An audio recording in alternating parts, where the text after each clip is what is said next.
everyone. Now we are in the chapter 3 of developmental psychology entitled Tools for Exploring the World: Physical, Perceptual, and Motor Development in Infancy.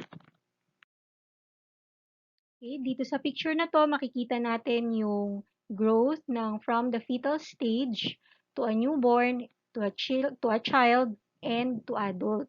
Yan. So, makikita natin dito na yung proportion ng head ay hindi pa ganun ka-proportion dun sa katawan. Okay? So, sa fetal, sa fetal age, makikita natin half nung kanyang body, yung head, and then nagiging 1/3, no? Pagdating ng 5 months, pag nilabas na or newborn na siya, nagiging 1/4, 1/5 ng child na siya, and then pagdating ng 12, no, sa puberty, 1/7, and then kapag fully grown adult na pagdating ng 25, 1/8 na. So, ikawalong bahagi, no, ng ating katawan kapag sinukat mo siya, ganun na lang yung proportion ng head sa katawan ng tao. Okay, so ang growth ay merong dalawang patterns as we can recall, no, dun sa mga previous chapter natin. I already explained these two principles of patterns of growth, the cephalocaudal and the proximodistal. The cephalocaudal from head to toe, ang growth, and the proximodistal from the center outwards the body or towards the extremities. So, sa cephalocaudal, kung mapapansin nyo, mas unang nade-develop yung head, di ba? Particularly sa muka, yung eyes muna, bago yung sa jaw, yan. And then, mas natututo muna tayong gumalaw gamit yung ating mga upper limbs, bago yung mga lower limbs, like paa, di ba? Sa huli na tayo natututo maglakad, yan. Kasi nga, we follow the principle of cephalocaudal pattern.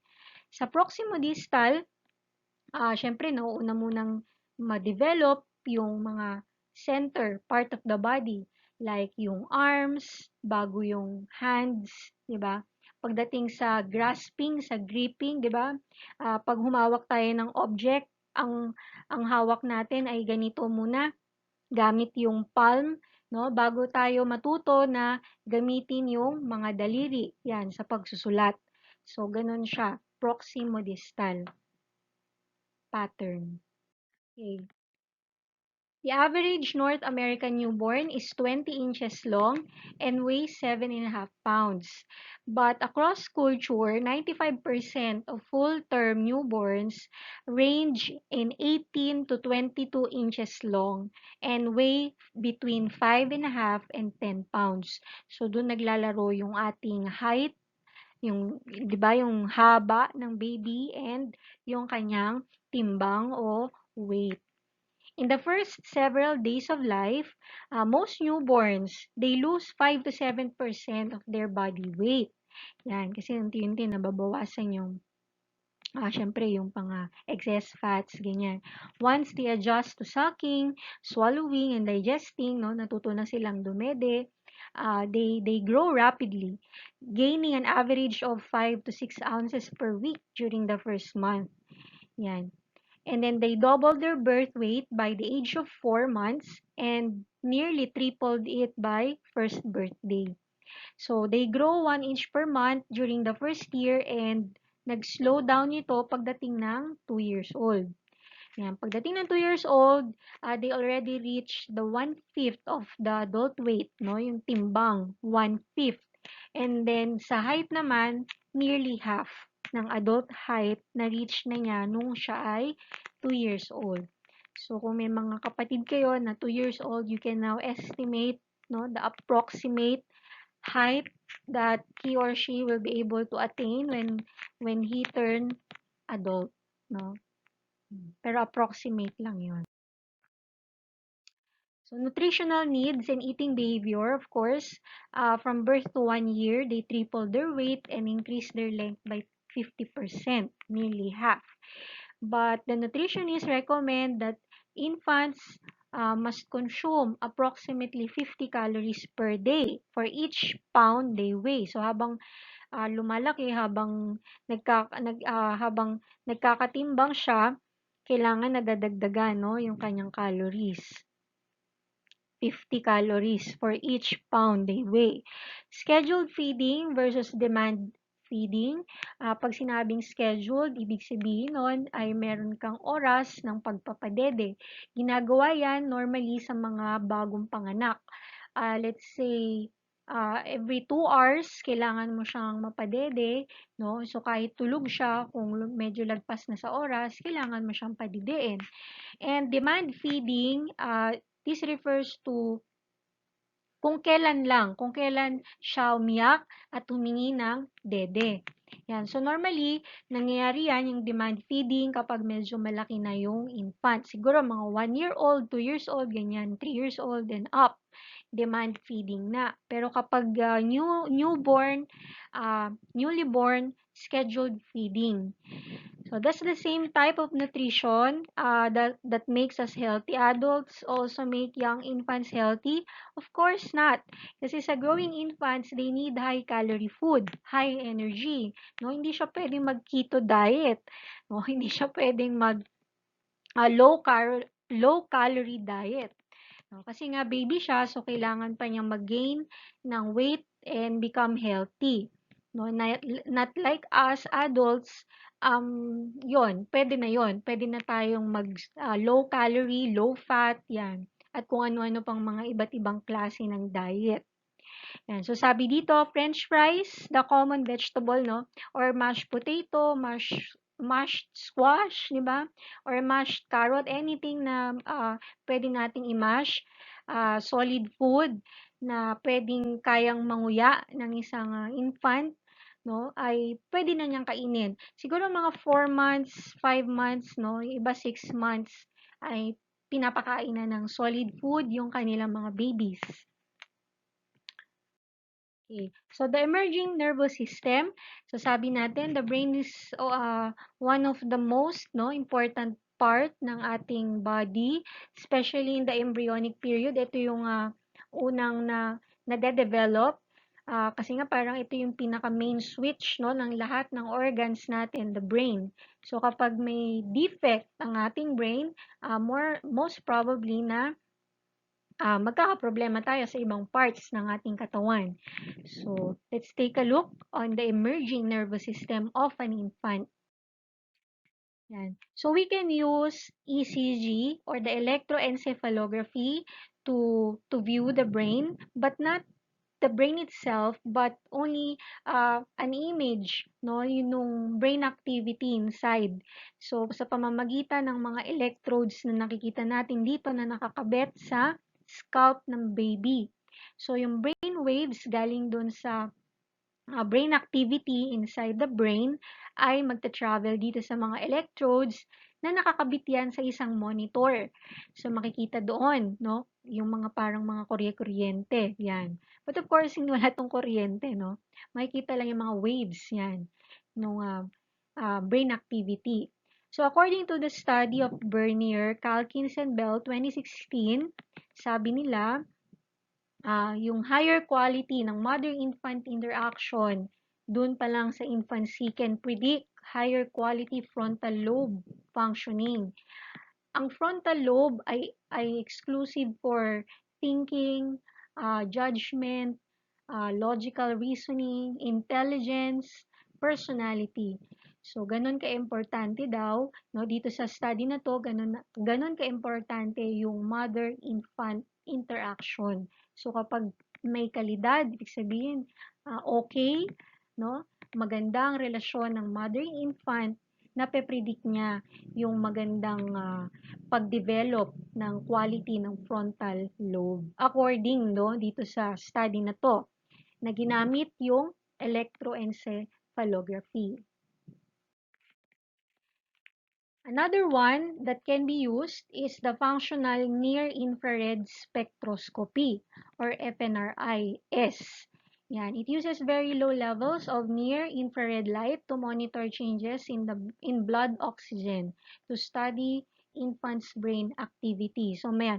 Ang kinakabit dito ay para din siyang mga electrodes but para siyang headband, no, na nakakabit din yan. Meron yung parang connection sa monitor, no, para makita yung brain activity.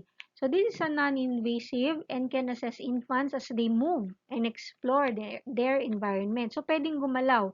So for example, gusto mong makita ano kayang part ng brain niya ang gumagana kapag siya ay nakakarinig ng music or kapag siya ay nakakakita ng toy.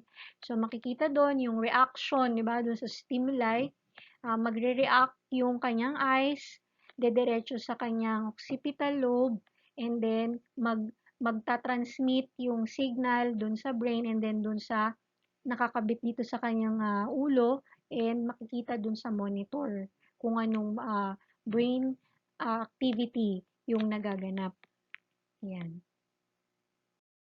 Okay, this is another one to view the brain, the MEG or magnetoencephalography. Ayan. So para siyang merong machine diyan, no? Nakapatong sa kanyang ulo, naka-seatbelt. Ayan. So MEG maps brain activity by recording magnetic fields produced by electrical currents and is being used to assess such perceptual and cognitive activities as vision, hearing, and language in infants.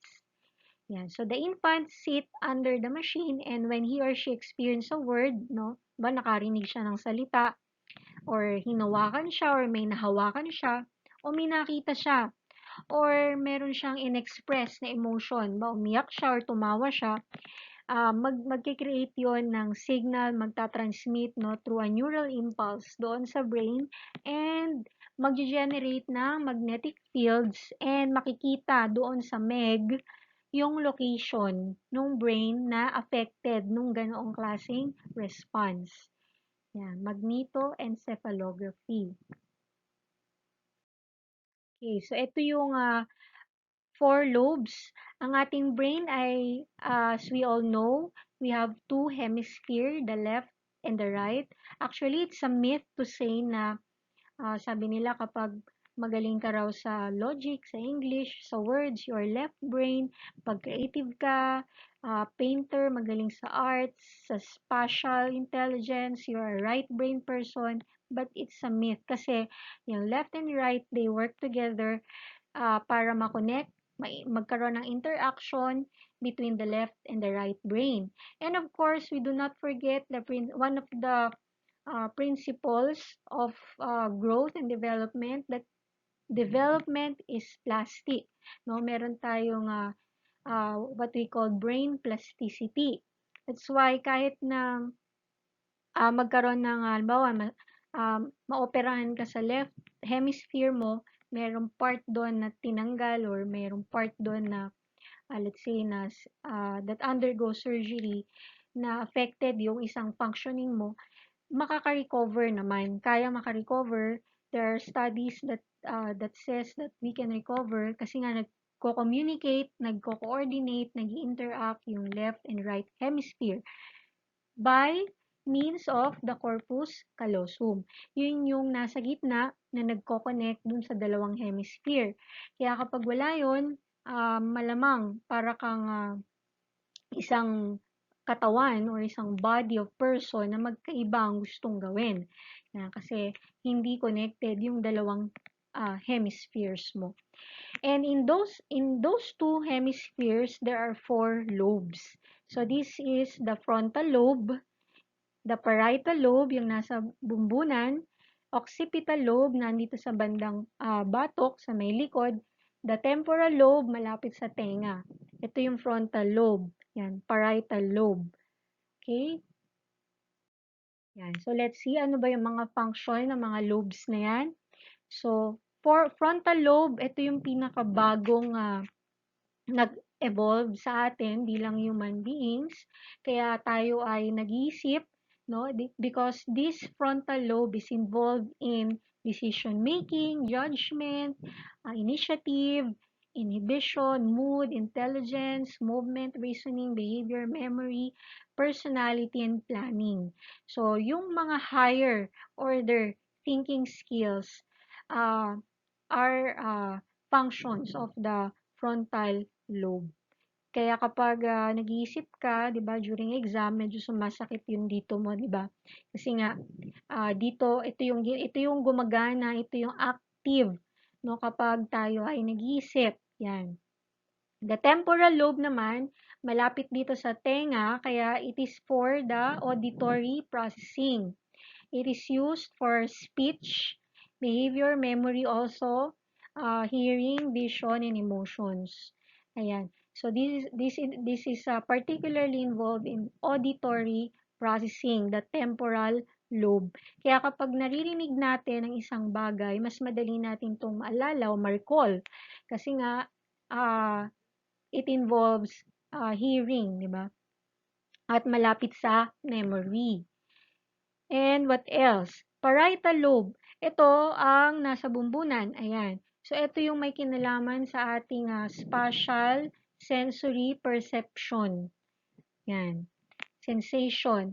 Sabi sa isang study, kapag daw binuksan ang skull at medyo in-stimulate yung parietal lobe, para ka daw nakaramdam ng may humawak sa'yo. Kasi nga, siya ay involved sa touch, no? Nandiyan yung mga receptor sites na involved sa touch, sa pain, temperature, um, and pressure, no? Na involve ang skin din. Okay? And then the occipital, ito yung nasa likuran kasi diretso yan doon sa mata, no? Ito yung ating eyes. Pag diniretso mo yan, pag tinumbok mo yan, ang dulo niyan ay occipital lobe. That is involved in visual processing. So lahat nung ikinalaman sa vision, dito yon sa occipital lobe. Ayan. And the cerebellum, the small brain, no, that is under the cerebrum, no, yung buong lobe na yon, yung buong hemisphere, yung dalawang hemisphere na yon, ang tawag doon ay cerebrum. Yan. Tapos yung kumocover, yung cover ng cerebrum, that is cerebral cortex, the wrinkled part of the brain. Yan. So, yung nasa ilalim, dito sa bandang batok, yan, malapit sa spinal cord na, ang tawag dyan ay cerebellum. The cerebellum is involved in balance, motor movements, and coordination. Kaya hindi tayo nabubuwal kapag nakatayo. Kaya tayo ay may balanse. Pag naglalakad, hindi tayo nadadapa, hindi tayo nabubuwal or na-out of balance because of our cerebellum. Ayan. And if uh, it explains why those person na merong cerebral palsy, they have difficulty to control their motor behavior, no? Because of damage or disorder in the cerebellum. Yan, yung may mga cerebral palsy, di ba? Yung hindi sila nakakalakad, they are in their wheelchair or crutches, or they cannot swallow food, no? They have difficulty to swallow food, to chew food, and to talk. Yan, kasi nga uh, may problema sa kanilang cerebellum. And of course, malapit na talaga doon sa may spinal cord, no? That is the brain stem. So, naandyan ang ating pons, the medulla oblongata, and the medulla oblongata. That is involved in sleep, wake, functioning. Di ba? Kaya nga kapag ikaw ay napalakas ang pagsuntok sa may batok, di ba, natutulog, no? Nahihimatay kasi nga may part dyan na involved sa sleep. Yan, kaya pag diyan ka nasapok, nasuntok, tulog. Ayun. So, that is our brain structures, no? The emerging brain structures. But of course, that is developing still in the infancy period. Hindi pa ganun ka-complex, no? Unlike the adult brain.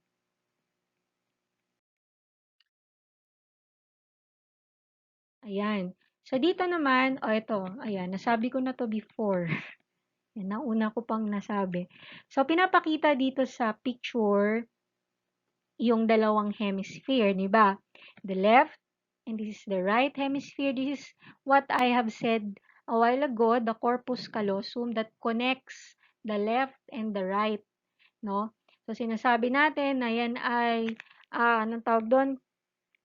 Reverse.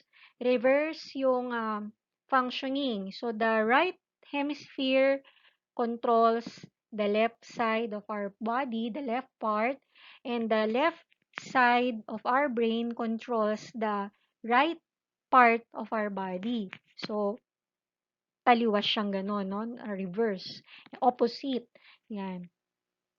So, anong nandito sa left? So, this is the speech center.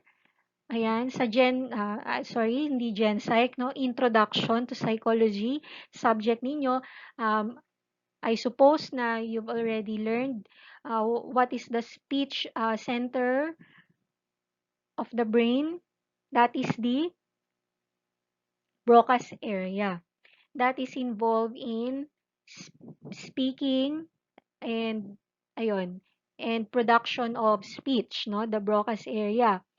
And then the area that is involved in comprehension, no, what you have said is Wernicke's area. Yan. So, do not forget that. Sa cognitive ninyo, babalikan nyo ulit yung pag-aaralan nyo ulit yun. Okay? So, kaya tinatawag itong left hemisphere na language center kasi nandito yung dalawang nandito yung dalawang area na connected sa speech and comprehension. Yan. So, kaya kapag 'di ba, pag sa headset, merong left and right kasi yung left, doon mo maririnig yung voice, doon mas malinaw yung salita, no, ng kausap mo. While on the right, nandun yung medyo parang background nung pinakikinggan mo. So, meron pa ring voice pero parang malayo, parang mas malabo, 'di ba? Mas mahina compared sa left. Kaya kapag humahawak tayo ng phone, automatic kaliwa, 'di ba? Hindi kanan. Kasi nga sa kaliwa, doon mas klaro o malinaw yung mga salitang napapakinggan. Ayan. So here we can see a picture of a neuron, the basic cellular unit of the nervous system, okay, that specializes in receiving and transmitting information. So during infancy period, neurons are still communicating, are still myelinating and connecting to one another. So here are the parts of a neuron. So we have the cell body. The cell body is the center of the neuron that keeps the neuron alive. So ito yon, no, yung bilog na yan na nasa gitna ng neuron. And then we have the dendrites. Ito yung mga parang mga roots dito sa malapit sa cell body that receives information from a neighboring neuron. So the axon, here it is, no, ito yon, yung mahabang yan, and then as a tube-like structure that emerges from the cell body and transmits information to other neuron. So imagine that meron pang isang neuron dito sa tabi niya. So, ang nakakonect dito sa dendrites ang kasunod ng dendrites ay yung axon niya. Okay? So, in the axon, at the end of the axon, is the terminal buttons or the axon terminals. A small knobs at the end of the axon that release neurotransmitter. So, dito nire-release yung mga chemicals, no, na tinatawag nating neurotransmitters para ihatid doon sa susunod na neuron. So, imagine natin na, for example, we can compare, no, yung pag-travel ng neurotransmitter to another neuron by a river. No? Para siyang ito yung barko, tapos meron siyang ihahatid na package or cargo do sa susunod na barko, do sa kabilang pampang. So, for example, yung yung synapse, yun yung parang gap, no, doon sa isang neuron papunta doon sa isa pang neuron. So hindi talaga sila nagdidikit, no. Hindi talaga sila kumbaga parang they are only interacting with each other but they are not hindi sila magkadikit. Yan, meron tinatawag na synaptic gap. So, doon nire-release yung neurotransmitter papunta sa susunod na neuron. So, i-release nito ng terminal buttons and then sasaluhin naman ng susunod na neuron sa pamamagitan naman ng kanyang mga dendrites. So, ganun sila mag-communicate. Yan. And then it's like a web-like, no, of neurons communicating to each other and connecting to one another.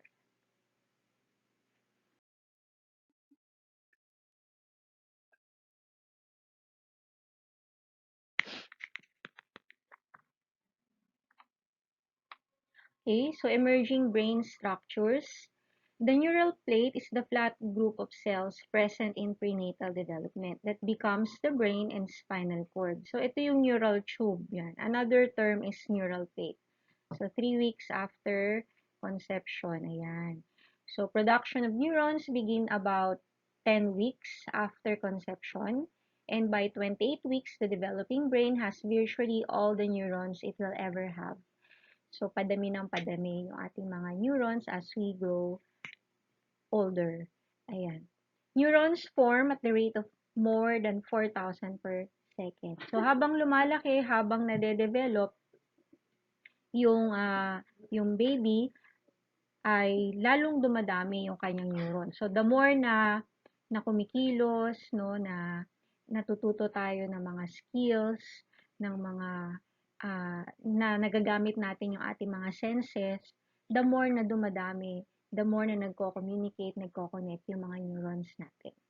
Ayan. The myelin sheath, this is the fatty sheath, the white substance that wraps around neurons and enables them to transmit information more rapidly. Bakit kailangan may myelin, no?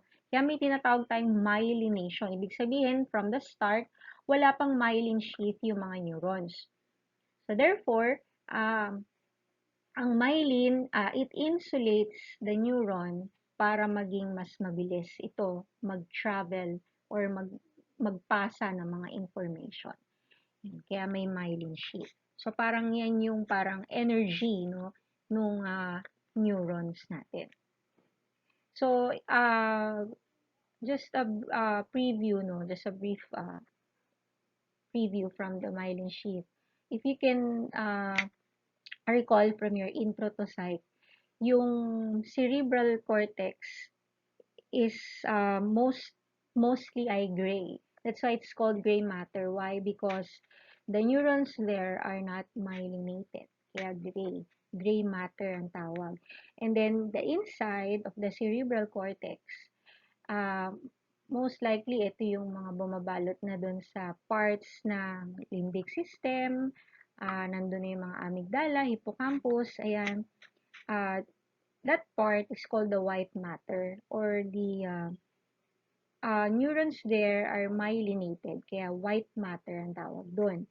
So, doon sa loob ng cerebral cortex or doon sa mismong sa loob ng brain natin, doon mas maraming white, no, mas maraming myelinated neurons. So, ibig sabihin kasi kailangan nung mabilis na pagproseso ng mga information dun sa loob. Unlike dun sa outward, no, yung mismong makikita natin sa brain structure, yung gray matter, yun, hindi kasi masyadong ginagamit pero hindi siya masyadong kailangan ng mabilis na processing. So, ganun ka-importante yung myelin o myelin sheath. Ayan. Okay, synaptic pruning. Synaptic pruning is a gradual reduction in the number of synapses, beginning in infancy and continuing until early adolescence. This pruning depends on the activity of the neural circuits. Synapses that are active are preserved, but those that aren't active are eliminated. So, here are the regions, no? Kung ano yung mga step by step na ano yung mga na-preserve and what are eliminated. So, yung mga connection sa ating brain, no, para siyang parang siyang web, parang siyang web. So, pero syempre yung mga skills learned na hindi na masyadong in-exercise or ginagamit, those connections will be pruned out. Ibig sabihin, para siyang, kumbaga sa damo, tinatabas siya kapag hindi na siya importante, hindi na siya ginagamit. While yung mga skills learned naman na patuloy nating ginagamit or active, yan, ito yung mga nape-preserve. Yan. So, ano yung unang region na nade-develop and of course, dumadaan sa process ng synaptic pruning? These are the brain regions with sensory and motor functions. So, as infants, ito muna yung ating dinidevelop, yung paggamit ng ating mga senses, no? The eyes, ears, nose, the sense of touch, yan, hearing, yan. And of course, yung ating motor functions. Yan, yung ating pag-develop sa fine motor skills gamit yung ating finger dexterity. And of course, gross motor skills, yung paggamit ng ating mga limbs, upper and lower limbs. And then the next region is associated with basic language and spatial skills. So, after the sensory motor synapses, pupunta tayo dun sa pag-develop ng basic language and spatial skills. So, dito natututo yung baby to speak, di ba? To speak, to understand words, ayan, and of course, to calibrate the surroundings by developing the spatial, no? Ito yung pag-navigate sa kanyang surroundings, no? Yung pagtansya, kung malalaglag ba siya o hindi. So, that is spatial skills. Yan. And then, next is the regions associated with attention and planning. So, yan yung medyo higher order skills na. Attention, yan, and of course, planning. That are most likely functions of the frontal lobe. Okay. Successful specialization requires stimulation from the environment. So we have two stimulation, the experience expectant growth and the experience dependent growth. So when we say expectant, these are common to most humans. So process by which the wiring of the brain is organized by experiences that are common to most humans. So may mga karanasan na common or pare-pareho na kailangan ma-experience ng isang infant. Yan, para ma-stimulate yung kanyang brain at mag-develop pa siya. While the experience-dependent growth, these are processes by which an individual's unique experiences over a lifetime affect the brain structures and organization. So, ito, siya lang yung nakaka-experience. So, unique naman. Meaning, wala siyang kapareho. So, yung na-experience niya ay sa kanya lamang o siya lang yung naka-experience na mayroong effect sa kanyang brain structures and organization. So, sabi sa mga researches, children who grow in a deprived environment may have a depressed brain activity. So, kailangang ang child ay mag-grow up sa isang responsive and stimulating environment. Kasi sinasabi ng mga neuroscientists, no, they believe that what wires the brain or rewires it is yung repeated experience. So each time a baby tries to touch an attractive object or gazes intently at a face, tiny bursts of electricity shoot through the brain, knitting together neurons into circuits. Kumbaga, habang na-stimulate ng baby yung kanyang environment, no, or yung kanyang surroundings, habang ginagamit niya yung kanyang mga senses through sensory experience and motor functions, mas lalong nag-wire, mas lalong nagko-connect yung kanyang mga neurons, thus developing the brain structures and its organization. So, kapag hindi natin ini-stimulate, no, walang stimulation coming from the environment, mag-grow pa rin naman yung brain in itself, pero siguro mag-slow or hindi ganon ka-optimum, no? Yung optimal, yung potential niya to develop to its fullest potential ay hindi mangyayari. So, kailangan talaga ng stimulation from the environment. Okay. So, early deprivation and brain activity. So, here we can see two pictures of a scanned brain. This is a PET scan. PET meaning positron emission tomography, which use radioactive tracers to image and analyze blood flow and metabolic activity in the body's organs.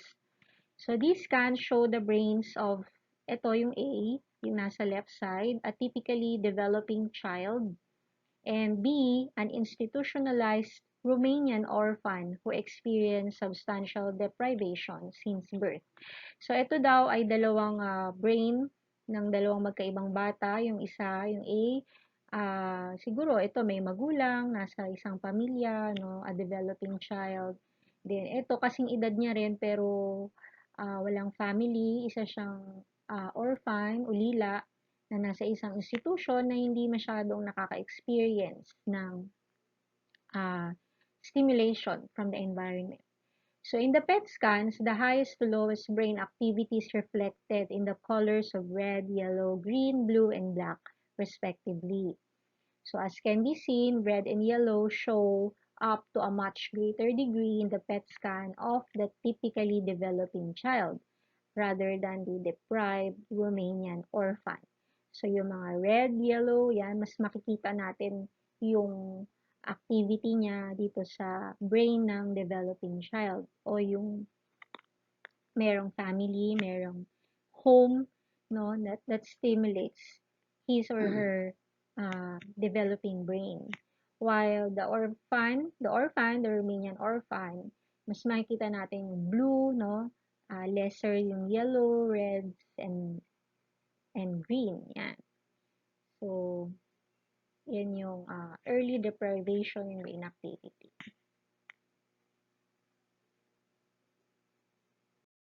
Okay, the neuroconstructivist view. So, meaning to say, this is a combination of of course, the nervous system, and of course, it's being a constructivist, no? When you say constructivist, meaning active, so the active involvement of the nervous system. A, biological processes and environmental conditions, for example, influence the brain's development. So, pag sinabi natin biological, it involves the genes, the chromosomes, no, heredity, yan. And environmental conditions, either enriched, ibig sabihin, stimulating siya, the usual, no, the normal, or impoverished, meaning pwedeng ito yung sa mga abandoned, neglected child, ayan, that influence the brain's development. So, tandem lagi yan, the biological and the environmental. Letter B, the brain has plasticity, of course, and is context dependent. So, nag-a-adapt yung ating brain to our environment, to our surroundings, and most especially, nag-a-adapt din siya whenever there is adverse situation, and also context dependent. Ibig sabihin, depende rin sa sitwasyon na kinalalagyan ng ating sarili. Yan. And letter C, the child's cognitive development is closely linked to development of the brain, yung ating mga cognitive processes. Yan. These factors constrain or advance the construction of cognitive skills. Yan. So, pag sabing cognitive development, it refers to thinking, judgment, decision-making, creativity, intelligence, and many more. Okay? So, why do we sleep? Bakit nga ba? So, for infants, kailangan nilang mag-sleep for about 16 hours, no? So, 24 hours. They're most of the time, they are asleep. So, habang palaki ng palaki tayo, ay paunti ng paunti yung oras ng tulog. So, why do we sleep? It's for, of course, for survival, no? For protection. Kaya, di ba, sa mga animals, yung mga mabilis yung tulog, ibig sabihin, they are more likely in danger. Yan. It replenishes and rebuilds the brain and body. No? Sa buong araw, buong maghapon na pagod, parang ni-replenish niya yung mga nawalang energy. Yan, ni-rebuild niya yung ating katawan para sa susunod na araw. Clearing out waste in neural tissues, such as metabolites and cerebrospinal fluid. Critical for brain plasticity. And increased synaptic connection during sleep have been linked to improved consolidation of memories.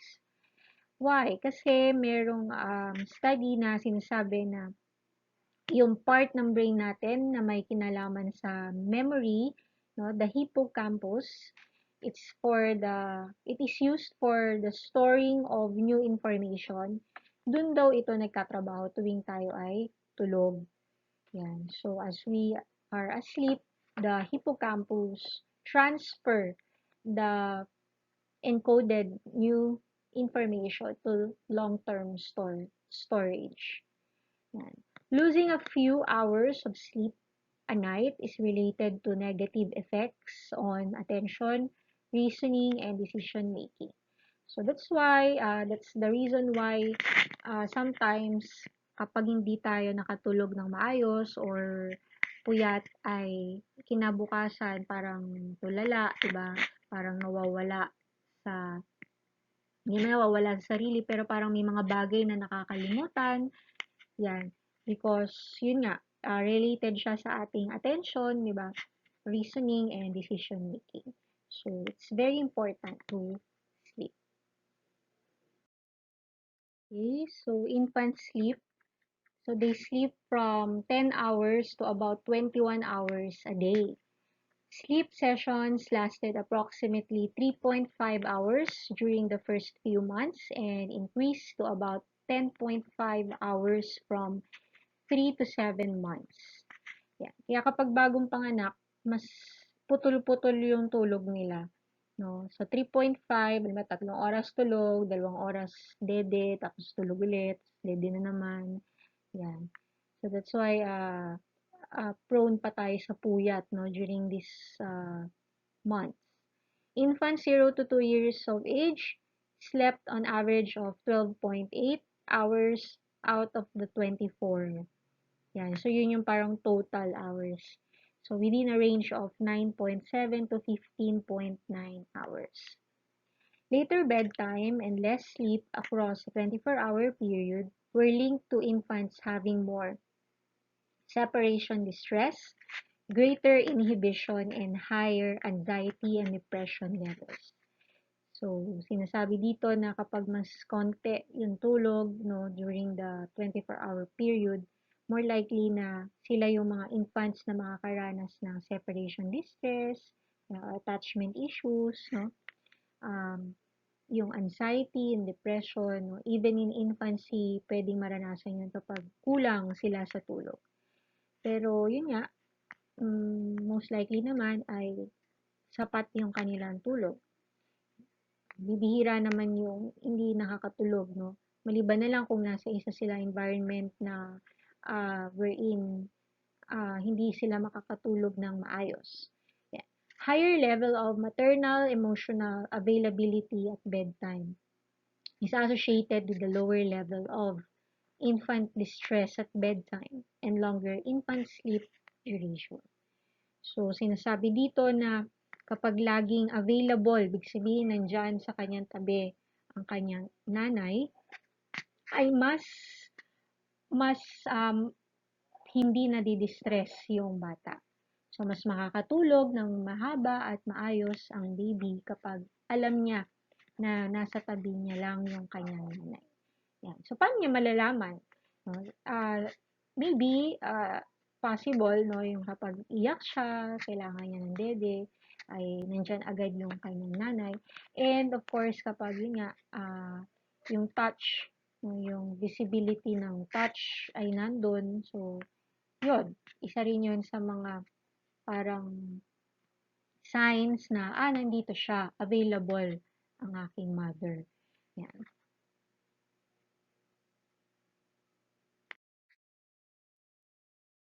Okay, they sleep 16 to 18 hours daily.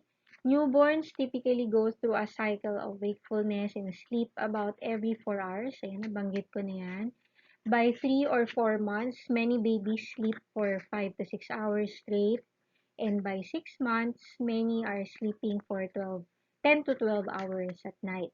Kaya kapag, syempre, yun nga, sabi ko nga a while ago na pag mga 3 or 4 months, medyo siyempre 'pag bagong panganak, 'di ba, talagang puyat ka niyan, maya't-maya gising, 'pag madaling araw gising. Pero once na, yun na nga, mga 4 months, 5 months, medyo yung tulog niya ay parang sa adult din. Yan, tulog sa gabi, sa madaling araw, tapos magigising na siya umaga na. So, hindi ka na ganun ka puyat. And then, irregular or rapid eye movement, sleep, uh, it, ito yung madalas, no, na stage of sleep ng mga infants, no, yung sa REM nila. REM, if you could recall in your intro to psych, this is the stage 5 of sleep kasi there are 5 stages of sleep. Diba? Yung 1, 2, 1, 2, yun yung medyo hindi pa ganun katulog, no? And then 3, 4 is the deep sleep, no? And those 1, 2, 3, 4 are called non-REM. And then the REM is the stage 5 or the rapid eye movement stage of sleep. Yan. Dito sa sleep na to, the infant's eyes start rapidly beneath the eyelids while the body is quite active. So kung mapapansin nyo, parang nag-blink-blink, no, yung mata kahit nakapikit. So that means that the infant, the child is in the REM. Yan. And most of the time, sa REM, dito tayo nananaginip. So, most probably, the child or the infant is dreaming. Yan. They are dreaming a lot kasi nga, um, mas marami yung kanilang REM compared to adults.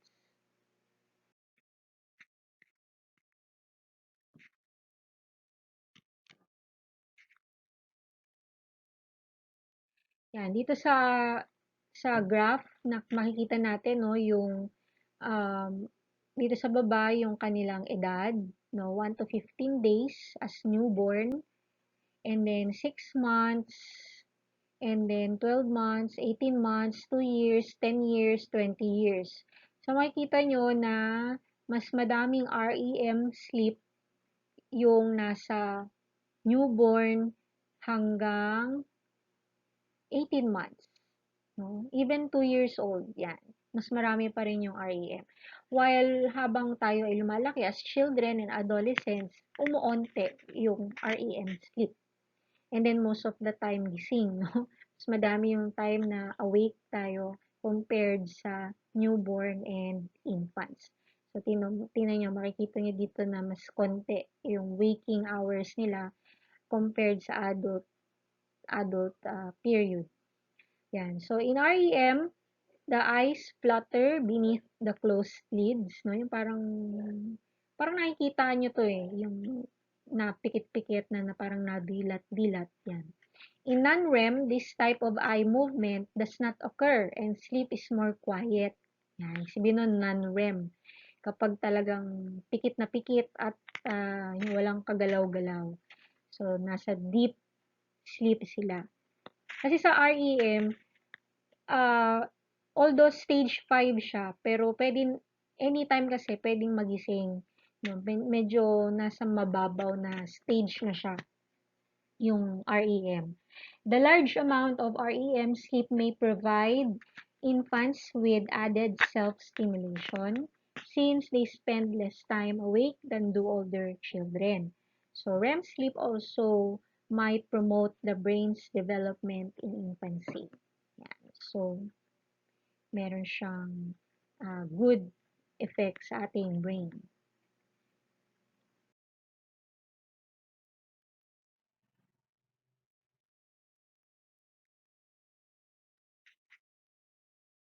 Okay, sa co-sleeping or shared sleeping, in a Filipino setting, ginagawa natin to. We usually co-sleep or shared sleep with our child, no? Lalo na sa mga Siyempre, yung mga small families, no, they live in small houses. They only have one room. So, most of the time, talagang katabi sa pagtulog or co-sleeping or shared sleeping. So, this is one of a protective gesture that we can give to our child. Unlike in the Western countries where there are big houses, no, there are many rooms in the house. Usually uh, they put their child in a separate room, no, from their room. So, yun. Depende naman. Siguro yung mga Asian, we prefer co-sleeping rather than independent sleeping. So, sharing a bed with a mother is a common practice in many cultures, like us. Whereas in others, newborns sleep in a crib, pwede rin to, either in the same room as the parents or in a separate room. Yan. So, some child experts believe that shared sleeping is beneficial, promoting breastfeeding. Siyempre, kapag katabi mo sa kama, mas madali para sa'yo mag-breastfeed, responding more quickly to the baby's cries. Unlike na kung nasa iba siyang kwarto, pupuntahan mo pa, di ba? Kung halimbawa, aakyat ka pa, malayo pa yung lalakarin mo yung bago ka makarating doon, sobra-sobra na yung kanyang pag-iyak. Yan. Or baka tapos na yung kanyang pag-iyak. Nakatulog na sa kakaiyak. Yan. And detecting potentially dangerous breathing pauses in the baby. Ayan.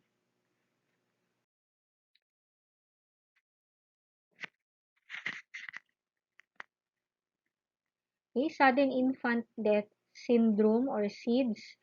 Ito yung pwedeng mangyari kapag, yun nga, kapag hindi natin ginagawa yung co-sleeping. Kasi, lalo na halimbawa nasa crib siya, tapos maraming nakalagay sa crib, kaya hindi masyadong sinasuggest, no, it's not recommended na masyadong maraming nakalagay na mga unan, laruan doon sa loob ng crib. Kasi lalo na pag bagong panganak yung baby. Kasi possible na, syempre malikot siya, possible na baka madaganan siya, mapunta sa ilong niya, sa bibig niya, yung mga bagay na nasa loob ng crib. Thus, preventing him or her to breathe properly. And then, yun, pwede niya ikamatay yun. So, itong seeds na to ay hindi natin alam kung anong cause. Kasi healthy naman, wala namang sakit, walang disease yung infant. Yung nga lang, bigla na lang siyang namatay. Kaya, sudden infant death syndrome. Yan. So, when a healthy baby dies suddenly for no apparent reason. Kaya, to prevent this to happen, it is recommended to co-sleep with the infant or shared sleeping with the infant. Or pwede rin namang nasa crib pero same room and alisin yung mga too much objects no dun sa loob ng crib. So this is the highest cause of infant no in the US with nearly 3,000 infant deaths annually attributed to SIDS. Nga, as I've said before, Western countries like the America, they usually put their infant in a separate room, no, inside the crib. Yan. The risk is highest at 4 to 6 weeks of age kasi nga, syempre newborn yun, hindi pa siya ganun ka-aware sa kanyang surroundings. No? Ayan. And then, ito, isa rin to sa nire-recommend na sleep on their backs. Yan. Ibig sabihin, dapat hindi nakadapa yung baby para ayos yung kanyang paghinga. Kasi kapag nakadapa, most likely na baka ma-prevent yung pagdaloy ng oxygen dun sa lungs kasi naiipit kapag nakadapa siya matulog. So, yun. Isa rin yun sa suggestion.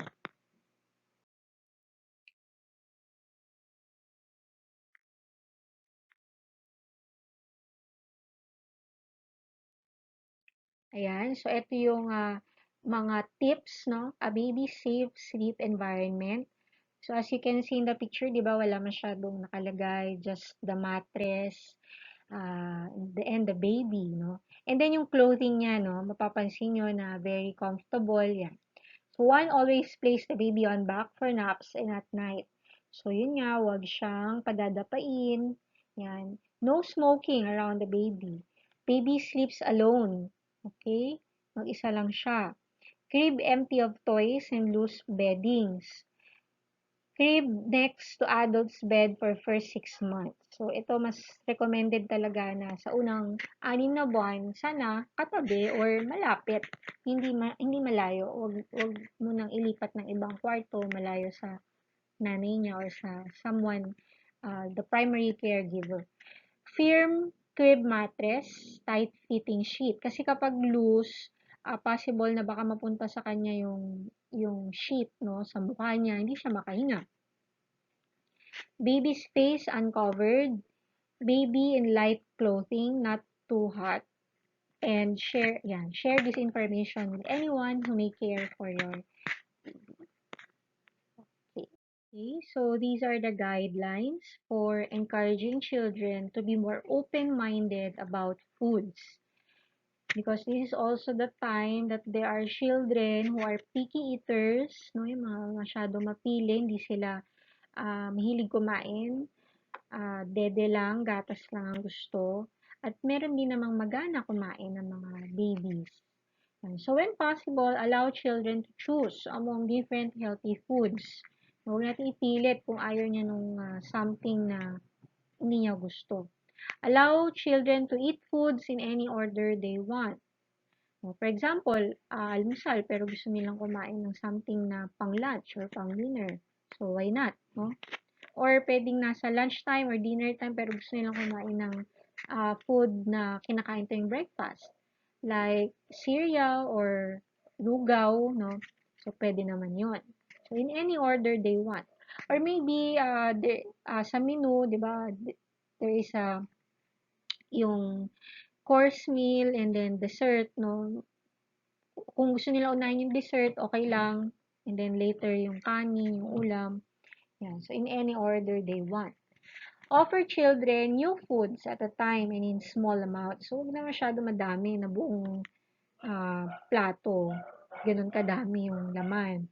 And offer yung mga bagong pagkain, no? Yan. At a time, huwag sabay-sabay. Don't force children to clean their plates. Okay? So, hayaan sila na kung ano lang yung kaya nilang ubusin dun sa kanilang plate. And don't spend meal times talking about what the child is or is not eating.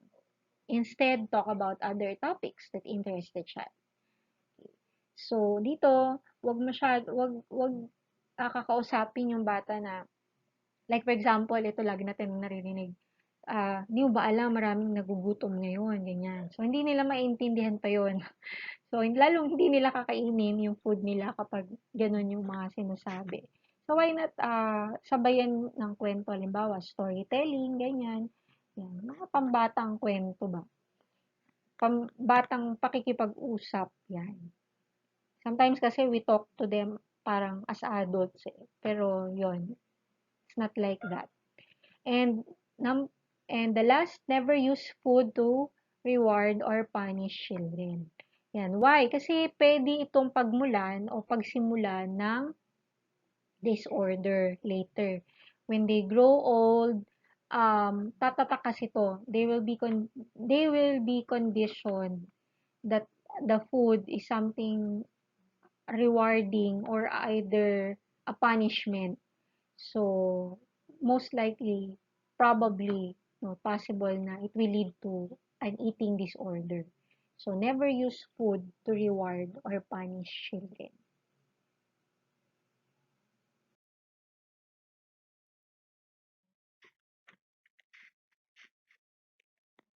Okay, breastfeeding. Breast versus bottle feeding. Human milk or an alternative formula is the baby's source of nutrients and energy for the first 4 to 6 months of life. So the growing consensus is that breastfeeding is better for the baby's health. That's why there are hospitals mandating breastfeeding, like most of the public hospitals, I guess, no, the government-owned hospitals. They promote breastfeeding. They do not allow um, entering, no, ng mga formula milk, no, yung mga gatas na nabibili. Which women are least likely to breastfeed? So, sino ba yung mga hindi nakakapag-breastfeed? So, they include mothers who work full-time outside of the home, under age 25, yan, yung mga medyo bata-bata, without a high school education, African American mothers, and mothers in low-income circumstances. But this is more on Western study, no, research. Pero medyo totoo itong sa work full-time dito sa atin, lalo na dual earner na mga families. Ibig sabihin, both the husband and the wife are now working. So, yun, nawawala na ng time to breastfeed. Pero ngayon, pinopromote natin yung breastfeeding in public, no? That's why in public places like malls, there are stations, breastfeeding stations, para pwede doon mag-breastfeed anytime yung nanay, no? Doon sa kanyang baby. Ayan. So, pinopromote natin yan. And intervention, yan, counseling focused on the benefits of breastfeeding and free loan of a breast pump. Yan. Kasi may mga nanay na, yun nga, wala talagang lumalabas na gatas. Pero as you continue to breastfeed, later on, meron din, magsisikret din siya. Kasi ano siya gland siya. So, it needs stimulation coming from the child para magsikret ng gatas or milk, breast milk. Yan. So, circumstances when mother should not breastfeed.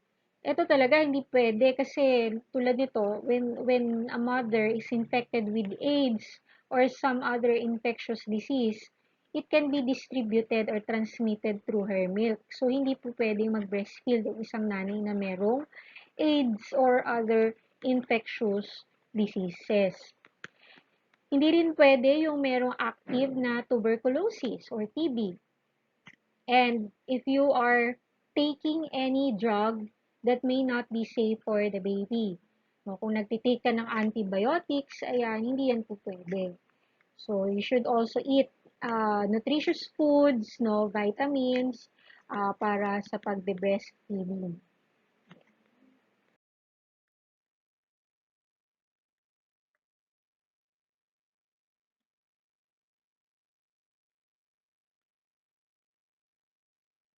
So, breastfeeding has benefits.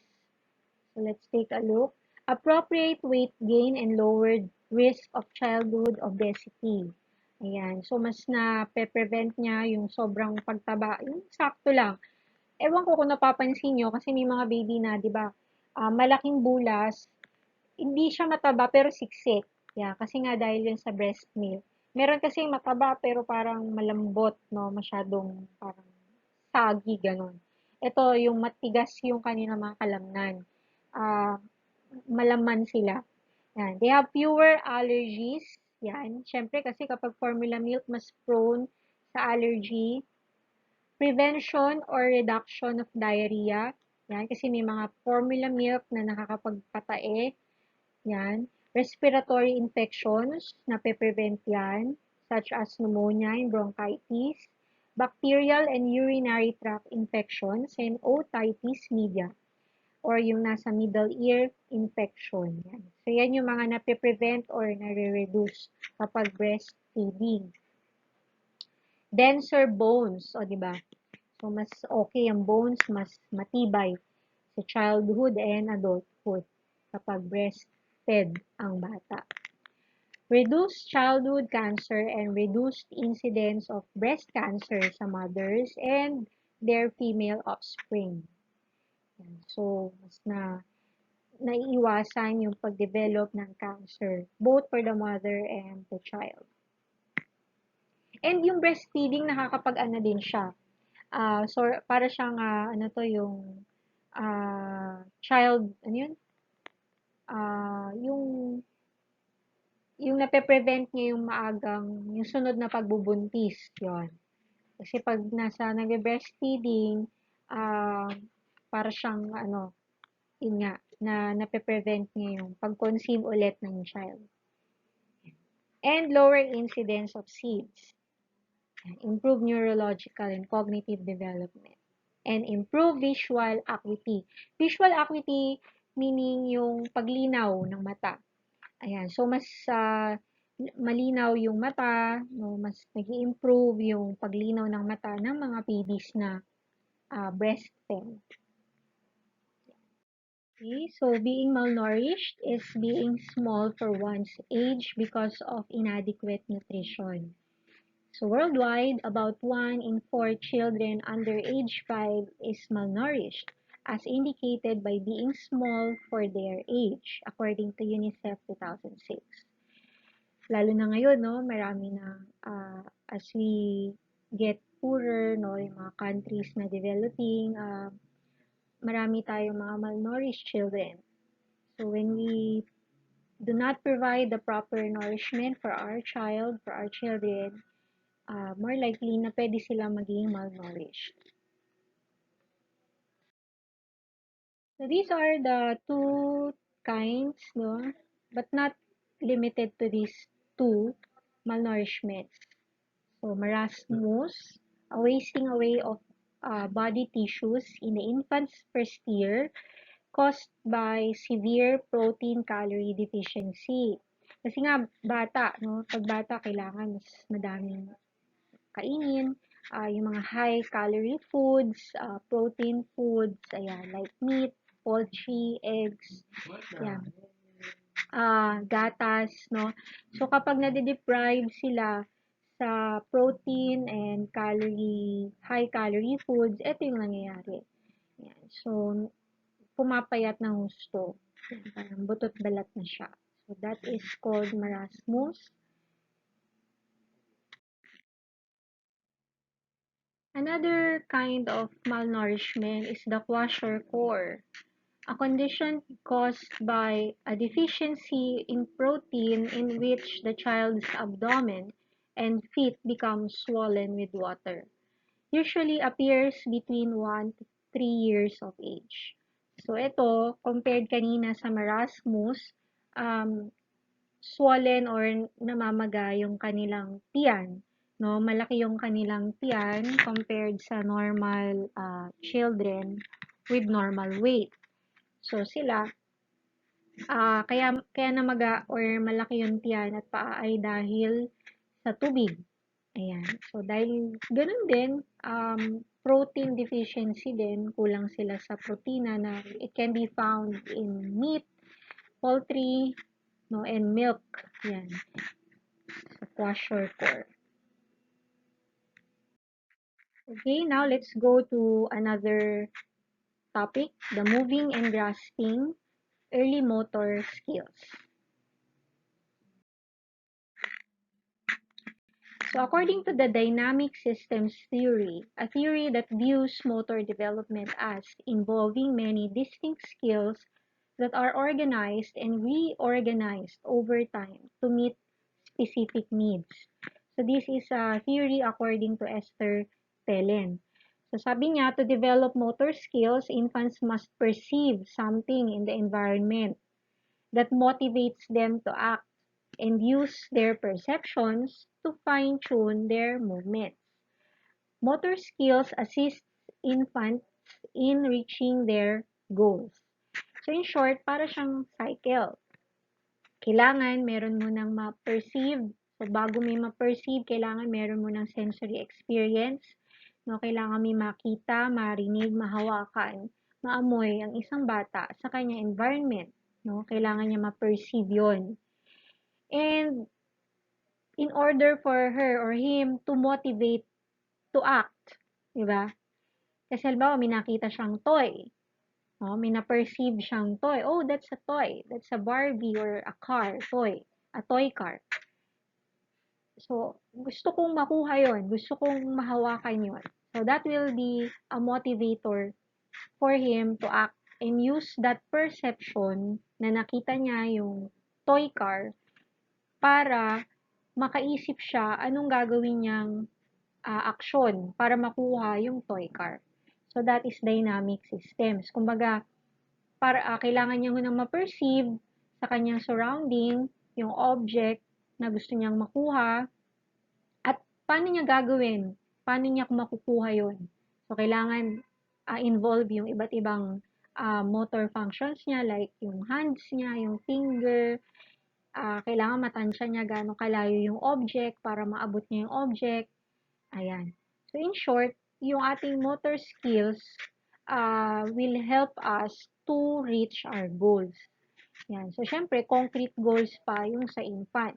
Unlike us adults, we have abstract goals. Yan.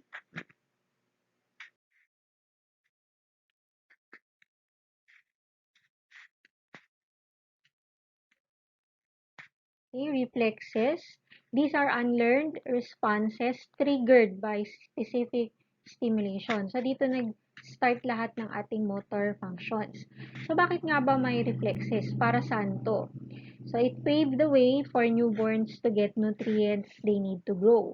Kasi kung walang reflex, like for example, the rooting reflex, no? Once na merong object na mag-touch sa cheek niya, he or she will turn to that object and then dun pa lang niya yun isasak.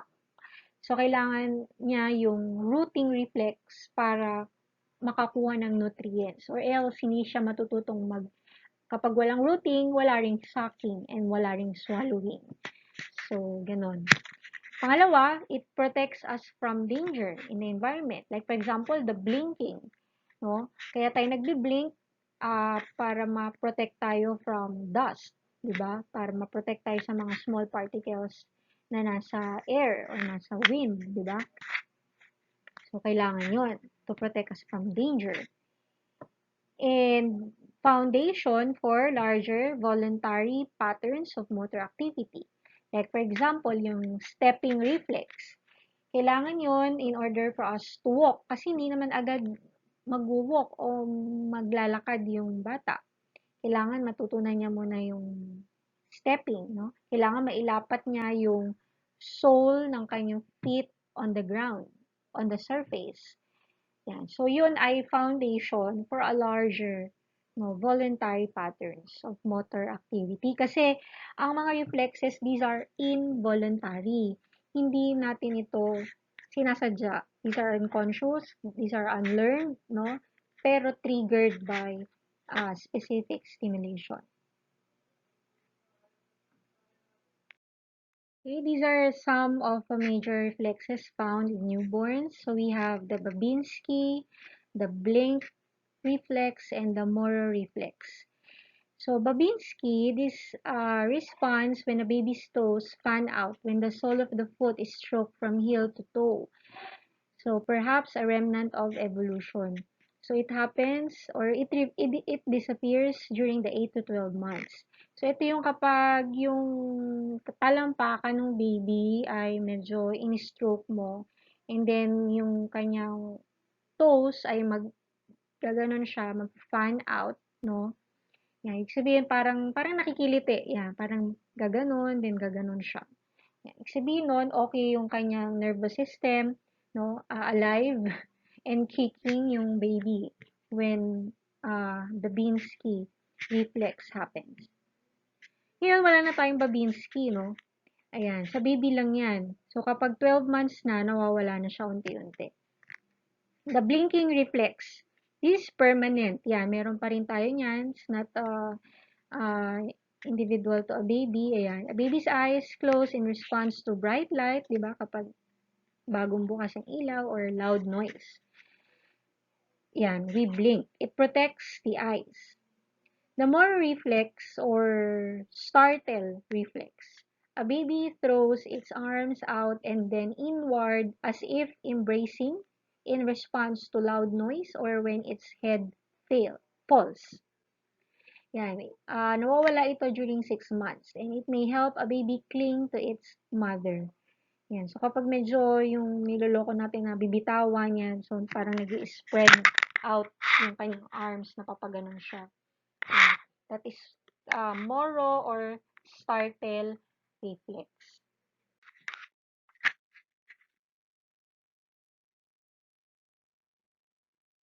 Okay, another one, palmar reflex. Palmar or grasping reflex. when a baby grasps an object placed on the palm of its hand. Ayan. So, this is precursor to voluntary walking. Okay? Rooting, ito yung sinasabi ko, yung kapag nilagay mo yung finger sa cheek niya, lilingon siya doon sa ano mo, sa finger mo.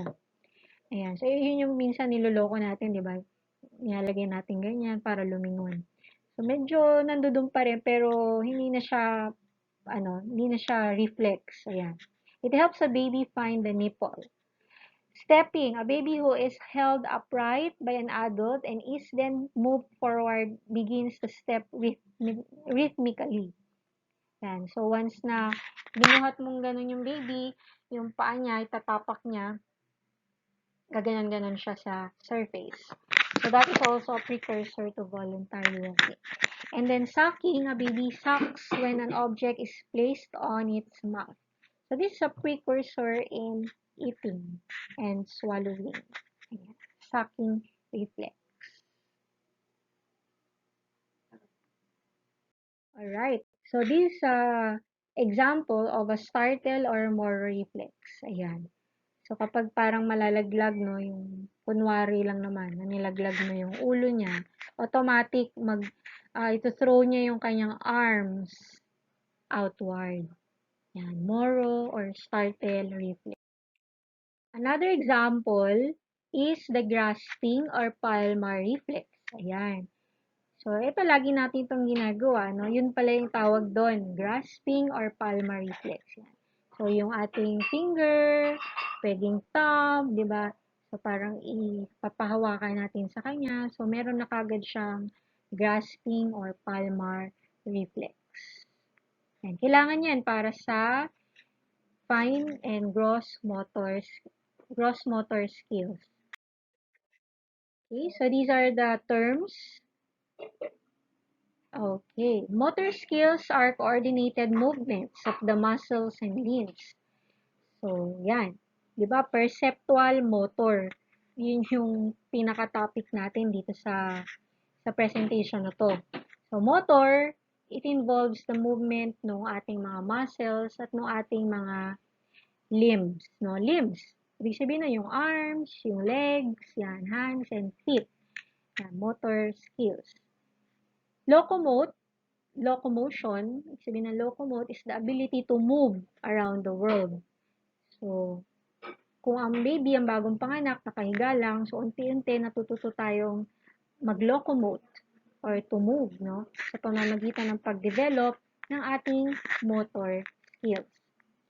So, we have the fine motor skills associated with grasping, holding, and manipulating objects.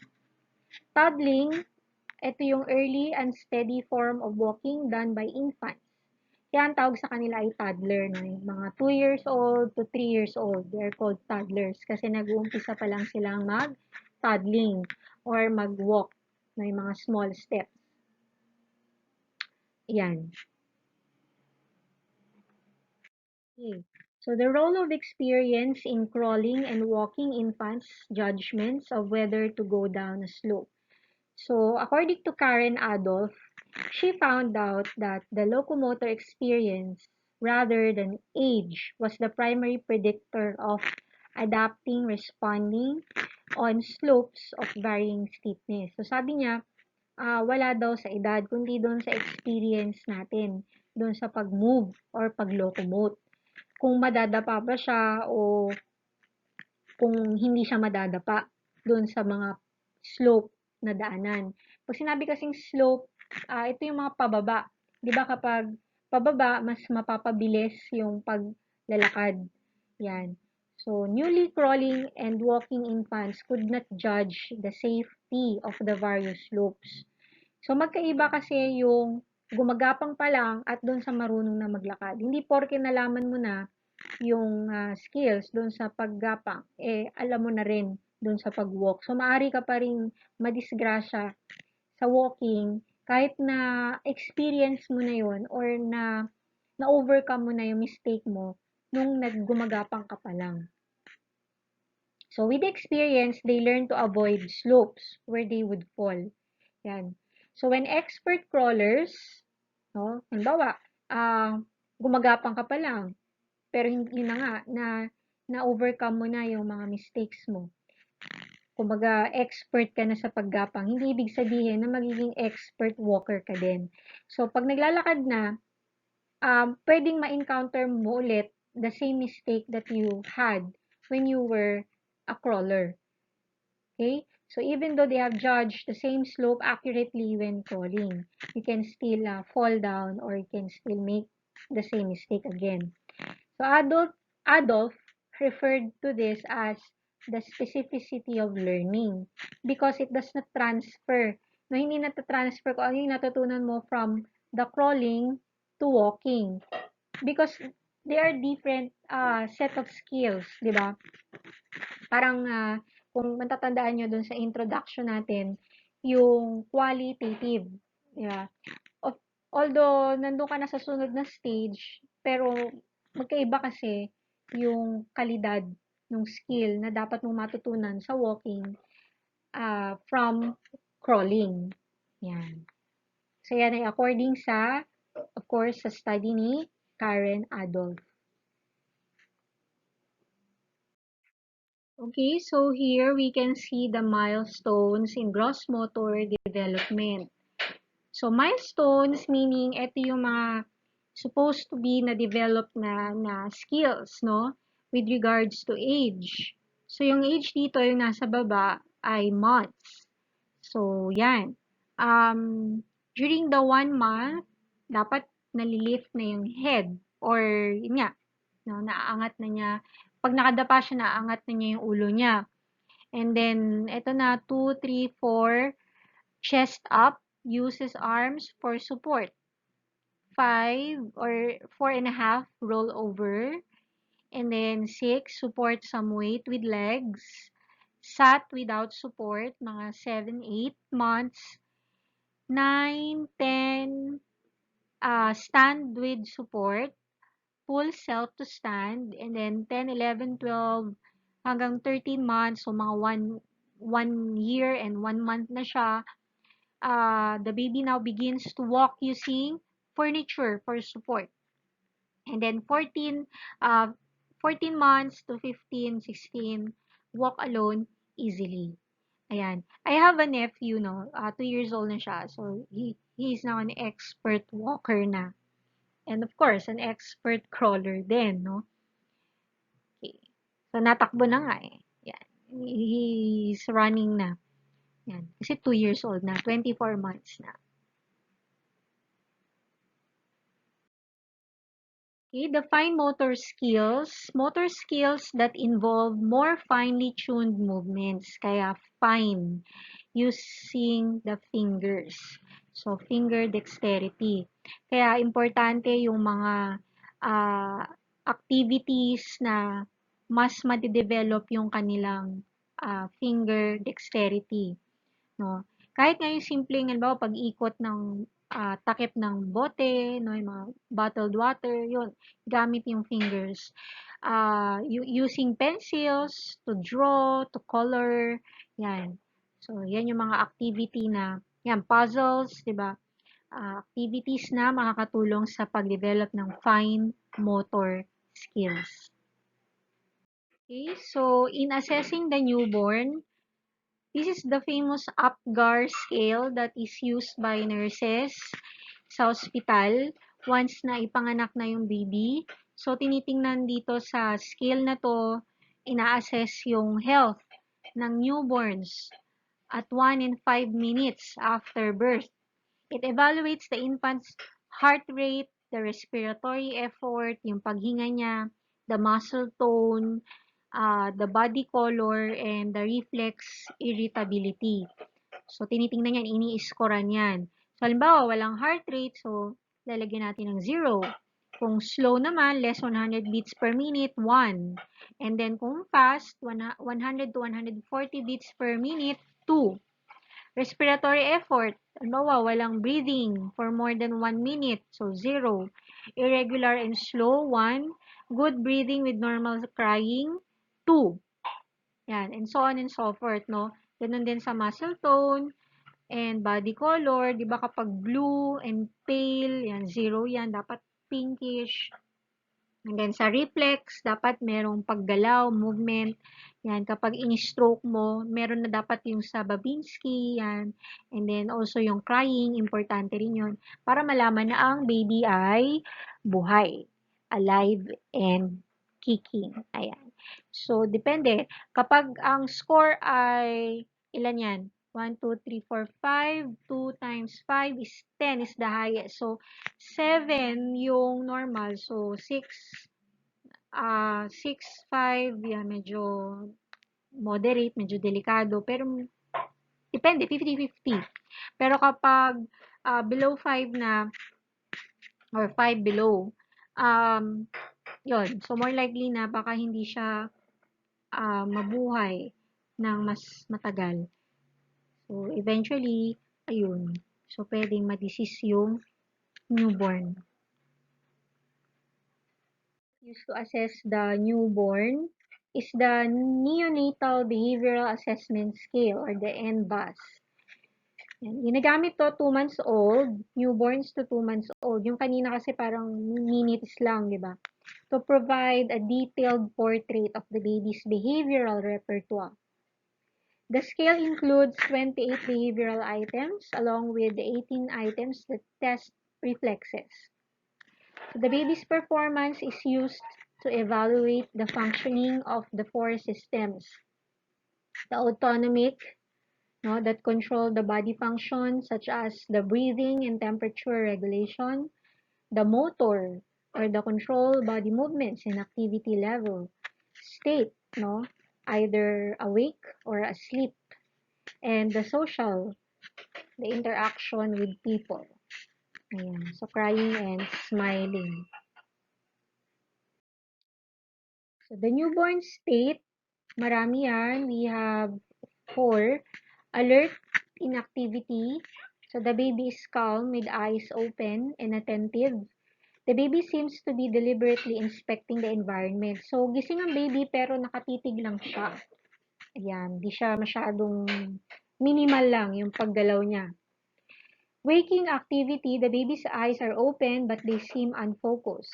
The arms or legs move in bursts of uncoordinated motion. Ayan, so ito yung medyo masigla. Ayan, gising na gising, buhay na buhay. No? Gumagalaw. Ayan, hindi nga lang siya coordinated. Parang kung saan-saan pumapaling yung kanyang paggalaw. And then we have the crying. The baby cries vigorously, usually accompanied by agitated but uncoordinated motion. Ayan. And then, we have sleeping. The baby alternates from being still and breathing regularly to moving gently and breathing irregularly. Eyes are closed throughout. So, from non-REM to REM, rapid eye movement. Kasi kapag non-REM, still siya, no? Quiet, di ba? Yung breathing niya ay regular, while kapag papunta na tayo sa REM sleep or the rapid eye movement sleep stage, ay nagiging irregular yung breathing. And then yung eyes beneath the eyelids are now moving in an upward motion. So in terms of crying, we have 3 kinds of cry: the basic, the mad, and the pain cry. Sa basic cry, this usually happens during when the baby is hungry or when the baby is tired. So the cry starts softly and gradually and then becomes more intense. So when you do not attend to the basic cry, it can turn to mad cry or the more intense version of a basic cry. No? Sa Tagalog, ito yung atungal, umaatungal na, hindi lang umiiyak. And then the pain cry usually happens during when we bring the baby to a pediatrician during the vaccination or no, kapag in-injectionan siya, iyak siya ng mahabang mahaba and then biglang tigil. So it begins with a sudden long burst followed by a long pause and gasping. Ayan. So these are para ma-differentiate, ano nga ba, ano ba yung kailangan ni baby yan. So, we can assess what kind of cry the baby is manifesting. Ayan. Okay, so another one to be considered as one of the developmental milestones in the infancy period is the temperament. Ayan, the consistent style or pattern of behavior. So, as early as infancy, makikita na natin kung anong temperament meron ang baby. Yan. So, Mary Rothbard, 2007, has devised an influential theory of temperament that includes three different dimensions. Actually, itong temperament will also be discussed in the early childhood. Okay, so mas marami kasing mga theory of temperament. This is just one no, of the theories. Yan. So, according to Rothbard, we have three temperament style. Pag sinabing temperament, ito yung parang consistent, ano niya eh, yung kung ano yung sa kada sitwasyon, paano siya mag-react, paano siya mag-respond yung bata. Yan. So, we have surgency or the extroversion. It refers to the extent to which a child is generally happy, active, vocal, and regularly seeks interesting stimulation. So, ito yung medyo active, hyper, energetic, ayan, very responsive, reactive, yan. Number two is the negative affect, refers to extent to which a child is angry, fearful, frustrated, shy, and not easily soothed. So, ito yung mga bata na medyo irritable, mahirap silang patahanin kapag umiyak, no, madaling matakot, madaling mairita, mahirap din silang patahanin. Ayan. And then number three is the effortful control. It refers to extent to which a child can focus attention for being not distracted and can inhibit responses. So, ito yung medyo pinakamaganda dun sa tatlong temperament kasi nare-regulate niya yung kasiyahan at kalungkutan. Hindi siya halimbawa masaya pero hindi nakokontrol niya, nare-regulate niya or kapag malungkot or galit nakokontrol niya rin. Kaya may effortful control. Yan. So ito yung pinakamaganda sa lahat ng temperament, but of course there are children na magfo-fall talaga either sa surgency or sa negative affect. Ayan. So, feeling ko dito sa tatlong temperament, ang pinaka hindi okay ay yung negative affect.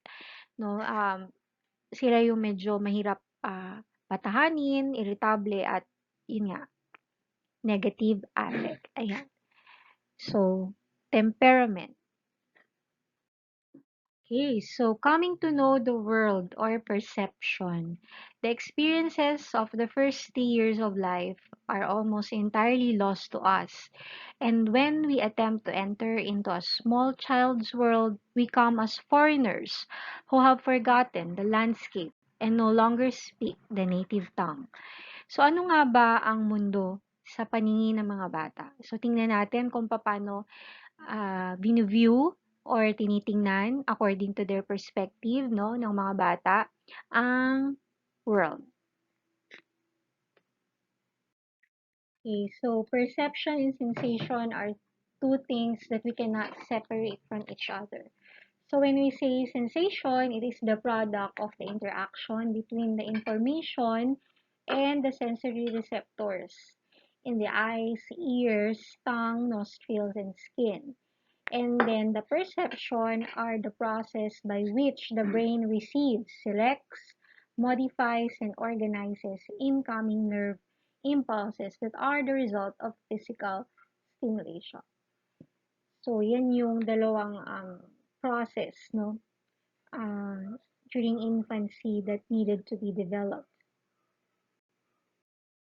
Okay, the ecological view of perception and sensation, according to Eleanor and James Gibson. So this view, perception functions to bring organisms in contact with the environment and to increase adaptation.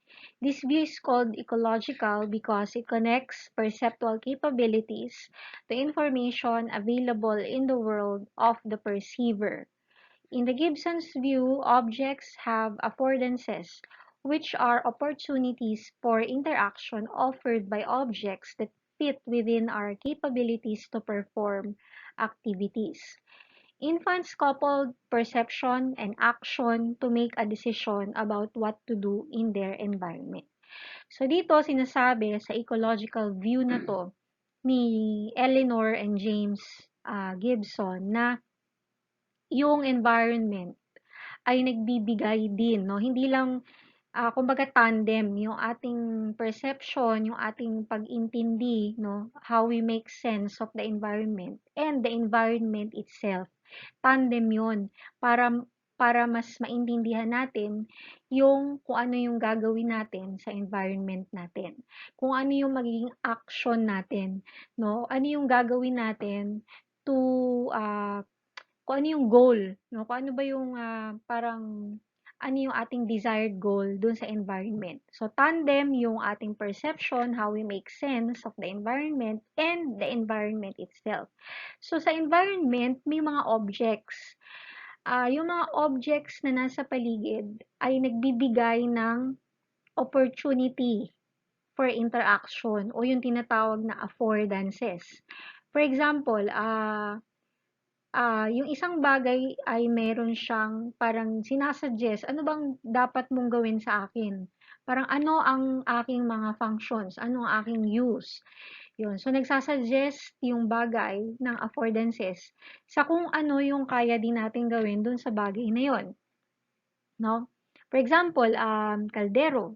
Di ba, lutuan siya. Pero pwede rin naman siyang lagayan ng kahit ano. No? So, depende kung ano yung opportunity na ino-offer nung object na yon, no? At kung ano yung kaya natin, yun, yung mag-fit sa ating capabilities para ma-perform yung activity na yon dun sa object na yon.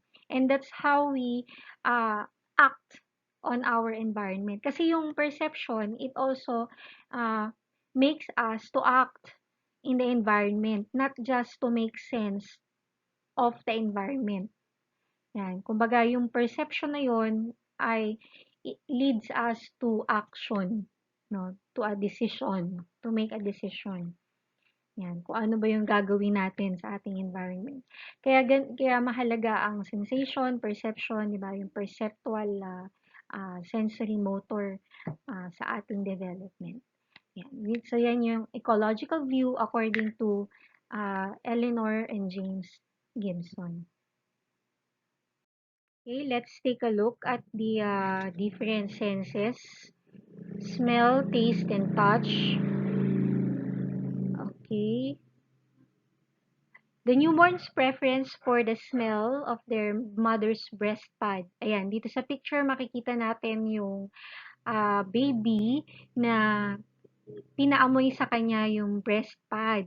So, alin yung mas inamoy niya ng todo, no? So, mas inamoy niya yung gamit na breast pad kesa doon sa bago. Yan. Kasi nga, nakakaamoy na sila. Kumbaga na meron na silang keen sense of smell. They can recognize familiar odors. Yan. And newborns also have a highly developed sense of taste. Kaya nga kapag diba, pina-taste mo yun, no? Lemon or something na maasim, diba, they will react to it na yung facial expression nila maasim din. And newborns are sensitive to touch. No? Kaya sensitive na rin sila sa pain. That's why they cry when they experience an intense pain like during vaccination, di ba? So, touching an infant's cheek, mouth, hand, or foot produces reflexive movements. Okay, with regards to hearing, fetus can hear at 7 or 8 months after conception. So, inside the womb, nakakarinig na yung baby. So, the baby can familiarize the voices or sounds outside the womb. Kaya pag labas niya, dahil familiar siya dun sa sound na yon, magre-react siya ng iba dun sa sound na yon every time na maririnig niya yon. So infants can differentiate speech sounds such as vowels from consonant sounds.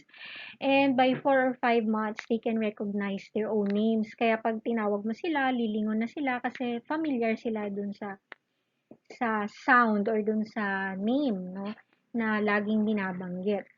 And they can also distinguish different musical sounds and can remember lullabies and songs. And sensitive to rhythmic structure of music. So here in this picture, hearing in the womb, no, the pregnant mothers read the cat in the hat to their fetuses during the last few months of pregnancy. So, nung nasa loob pa ng tiyan yung baby, pinabasahan na ng kwento. Yung kwento na yon ay pinamagatang The Cat in the Hat. And then, nung pinanganak yung baby, the babies preferred listening dun sa recording ng mothers nila reading The Cat in the Hat as evidenced by their sucking on a nipple that produced this recording. So every time na maririnig nila yung recording, isasak niya yung nipple. Parang sign na, ay, naalala ko to, familiar sa akin yung kwento na yon, yung The Cat in the Hat. Rather than dun sa isang story na The King, the Mice, and the Cheese. Hindi sila nagsasak dun pag narinig nila yon kasi hindi sila familiar dun sa kwento. Okay? In terms of seeing naman, newborns respond to light and can track moving objects with their eyes. That's why we put yung toy, ano nga bang tawag doon, yung mga laruan na umiikot na may iba't ibang kulay, 'di ba? Doon sa may crib, yan. Kasi para tas every time na gumagalaw 'yon, sinusundan ng bata, 'di ba? Sinusundan ng gaze ng bata yung mga gumagalaw na object. Yan. And the visual acuity, this is the smallest pattern that one can distinguish reliably. O yung sa Tagalog, visual acuity, yung linaw, no? Yung paglinaw ng mata. Infants have low or less visual acuity pa. Hindi pa ganun kalina yung mata nila. Most infants will look at patterned stimuli instead of plain patternless stimuli.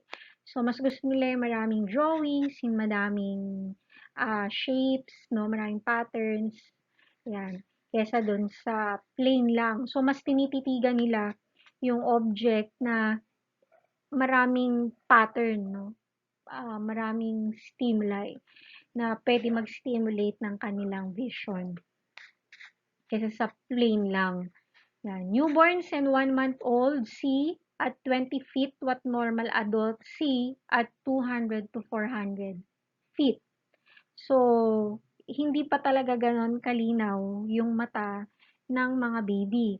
So, pagdating pa yan ng first birthday. So, ang linaw ng mata nila ay kasing linaw ng isang adult na merong 20/20 vision. So, they can now see uh, the normal, yun nga, yung kung ano yung nakikita natin na may 20/20 at 20 feet, ito yung linaw ng object na nakikita natin. Ganon din yung nakikita nung 1-year-old na baby. Ayan. Pero 1-month-old, wala pa. Medyo blurred pa. Yan. Okay, so dito makikita natin, no, yung description nung ano yung sinasabi kong blurred. So these 4 photographs represent a computer estimation of what a picture of a face looks like to a 1-month-old, 2-month-old, 3-month-old, and 1-year-old, no, which approximates the visual acuity of an adult. So ito yung 1-year-old or yung visual acuity natin as an adult. Yan. So, kapag 1-month-old, ganito ang itsura ng object sa mata ng isang 1-month-old, 2 months old, and 3 months old. Ayan. So, blurred pa talaga siya. Okay, so here in this picture, you can see the electromagnetic spectrum. Yan, yung wavelength of light is the basis of color perception. Actually, babies can perceive colors na. No? And the most perceived color is red because it has the longer wavelength. And of course, the least perceived is the violet because it has a shorter wavelength. Ayan. And we have these cones. The cones is specialized neurons in the back of the eye that sense color. Yan. The rods, yun yung black and white, di ba? Sa inyong intro to psych. Newborns and young babies can perceive few colors, but by 3 months, they are able to see the full range of colors. Yan. So, siguro mga red lang, orange, yellow, pero pagdating na ng 3 months and older, a baby can now see the full spectrum, no? From red to red, orange, yellow, green, blue, indigo, and violet. Okay, in terms of depth perception tells us whether objects are near or far. So we can now see the object or the environment in three-dimensional. Kaya hindi na tayo nalalaglag, hindi tayo basta-basta nadadapa, nahuhulog because we can perceive depth. So, kailan nga ba na perceive ng baby ang depth ng isang bagay? So this experiment was done by Eleanor Gibson and Richard Walk, no? Called the visual cliff experiment. So dito, mayroong isang table platform, a glass-covered platform na kung saan ay parang may parang illusion na pwedeng malaglag, no, yung bata kapag nagtuloy-tuloy siya papunta dun sa kabila. So, ah, dito makikita na yung mga bata na natatakot or hesitant para tumawid dun sa kabila, sila yung meron ng depth perception kasi na-perceive nila na ay baka parang malalaglag ako, no, na parang malalim, no, parang malalim, so pwede ako malaglag. So may ganun ng perception. So, 'yun, kapag hesitant, no, na maglakad papunta sa kabila, tumawid, meron na siyang depth perception. Pero yung walang hesitations, tuloy-tuloy lang, sige lakad, gapang, no, wala pang depth perception. Other terms that is used in depth perception are the following. These terms are learned during your introduction to psychology, di ba? Sa inyong chapter, I think it's chapter 3, the sensation and perception. Yan, kinetic cue, di ba? Kumbaga yung gumagalaw, ayan, ibig sabihin buhay yan. Yan, it also used to estimate depth.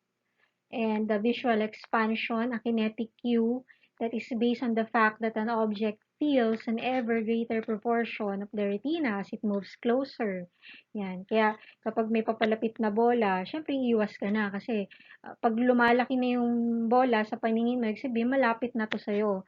No, malapit ka ng matamaan ng bola, kaya lalayo ka na.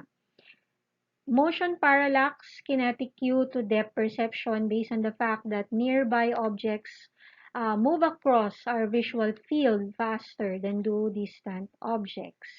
And that's why when you are riding in a moving vehicle, di ba, lahat ng mga objects that is far away from where you are, they move slow. And then, yung malapit sa'yo, they move fast. The retinal disparity, a way of inferring depth based on differences in the retinal images in the left and right eyes. Ayan. So we can do that experiment, the retinal disparity, by pointing your index finger in the middle of your eyes. No, you can see that the left eye has a different view from the right eye. No, you can only view the other side of your finger by using the left or the right. And then kapag both eyes ang ginamit mo, makikita mo na 3D siya, na may magkaibang part, no? So you can view the index finger in three-dimensional. So meron siyang depth. Yan, retinal disparity. Okay, so here are the other cue, no, that we can use to perceive depth. Ayan. The pictorial cues that are used to convey depth in drawings and paintings. Yeah, at 7 months, you can perceive pictorial cue. Linear perspective, a cue to depth based on the fact that parallel lines come together at a single point in the distance. Yan. So, dito sa picture na to, it doesn't mean na lumalayo siya. It doesn't mean na lumalayo siya, nawawala yung parallel lines. No, it just means that this is far away from our sight. Kaya siya nagdidikit. Yan. And then texture gradient, a perceptual cue to depth based on the fact that the texture of objects changes from the coarse and distinct for nearby objects to finer and less distinct for distant objects. So dito makita natin sa texture gradient na mas kitang-kita yung kanyang texture, no? Mas kapag nearby kesa pag malayo. Pag malayo, hindi na masyadong kita yung texture ng object. So medyo ano na siya, mas fine na siya, less distinct, no? Yan. Ibig sabihin kasi malayo na siya.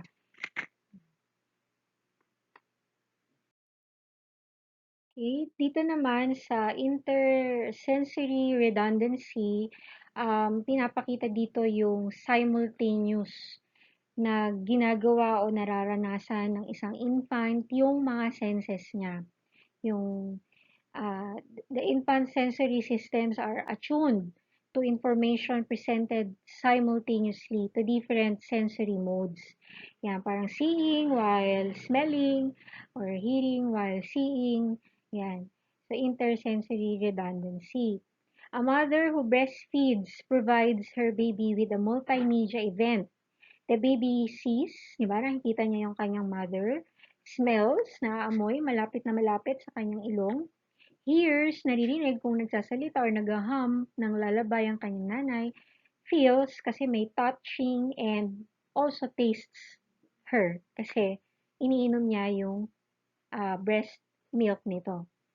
Yan. Intermodal perception, the ability to relate and integrate information from two or more sensory modalities such as vision and hearing.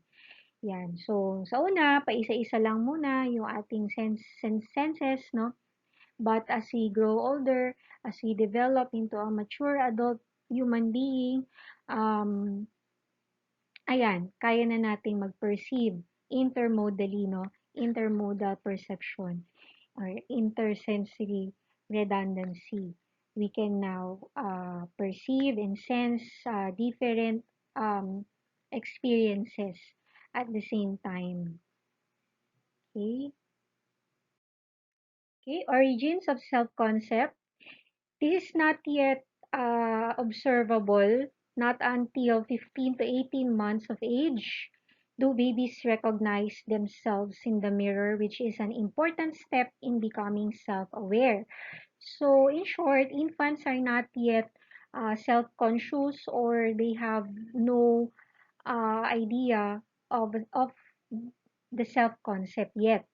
No, and not until when you do this kind of simple experiment, no, when you put a red dot of lipstick in the forehead, and then the baby or the child look at the mirror in front of the mirror, and when he or she touches the red dot of lipstick in the forehead, then that means that he or she is now self-aware because he or she now recognizes that he or she is different from the surrounding. No, he can now differentiate himself as a different object, no, from the environment. But when he or she finds the baby or the person in front of her in the mirror with the red dot of lipstick, then he or she is not yet self-aware or does not have a self-concept. Yan. So, pwede nyo gawin nyo. Lagyan nyo ng kahit anong kulay pula dito. Kasi pag pula, kitang-kita yun eh. Kitang-kita yung kulay na pula. sa forehead niya. So, kasi harap niya siya sa salamin. Kapag tinouch niya yung forehead niya, then self-aware na siya. But when he or she finds, no, nasaan na, sino yun? Nasaan yung baby na yun? Or kaya naman, tinouch niya yung sa mirror, ibig sabihin, hindi pa. Hindi pa siya self-aware.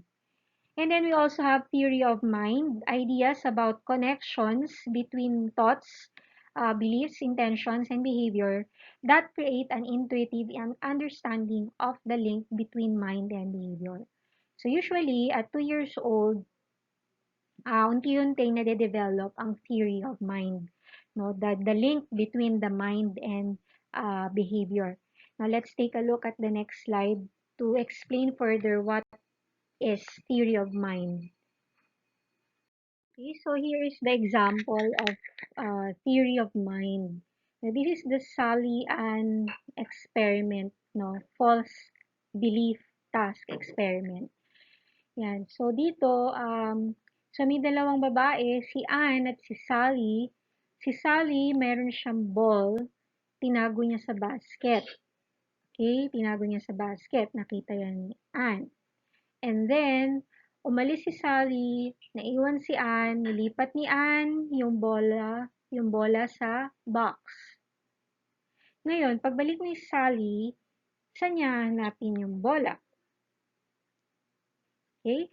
So, yun daw mga bata na walang theory of mind, ang sasabihin, ang isasagot ay sa box.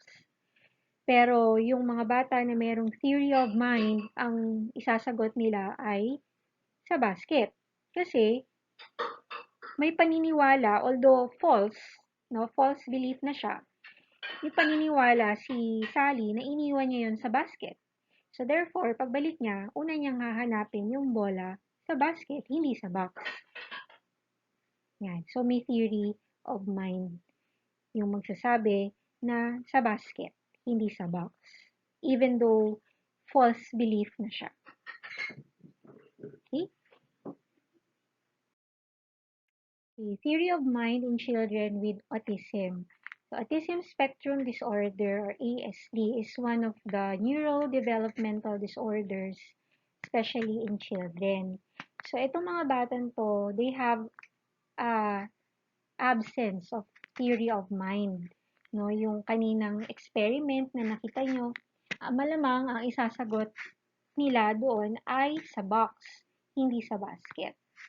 Yan. So, sometimes called mind blindedness. Symptoms usually emerge typically by 18 to 24 months of age. So, ito hindi to evident at birth ha. Yung autism, makikita na natin siya, yung kanyang mga symptoms, pag medyo, yun nga, nakakapagsalita na, medyo malaki na, mga 2 or 3 years old na, ganyan. Yan. Kasi iba yung kanilang kilos, pananalita, no, sa ibang normal na bata. So, ito yung namamana, heritable. Age is a factor, no, the maternal age ng kanyang mother. Yan, either too young or too old, no, for to conceive, yan. Cannot be cured. However, therapy can be used to improve language and social skills. Kasi yun yung affected, no, sa may mga ASD. Difficulty to, yung sa language kasi nila, they're intelligent, they have a large vocabulary, they use language as an intellectual tool, but they cannot use language as a social tool. That's why they have difficulty in socialization. Hindi, pagdating sa pragmatics, hindi sila masyadong marunong gumamit ng language. No, matalino sila, maganda ang vocabulary, very intellectual, but in terms of socialization, using language as part of the socialization process, doon sila nahihirapan. Alright, as we get closer to the end of the presentation, I would like to leave you with a quote. Children perceive in order to move and move in order to perceive. Perceptual and motor development do not occur in isolation from each other, but instead are coupled. So they are one with another, no? Without perception, we cannot act on our environment. And without action, we cannot perceive or we cannot understand our environment. So lagi silang tandem. So let our child, let the children to move, to perceive, to explore their environment using the tools that they already have, which are their senses. Ayan. So with the proper guidance and facilitation coming from us adults, children can develop to their fullest potential.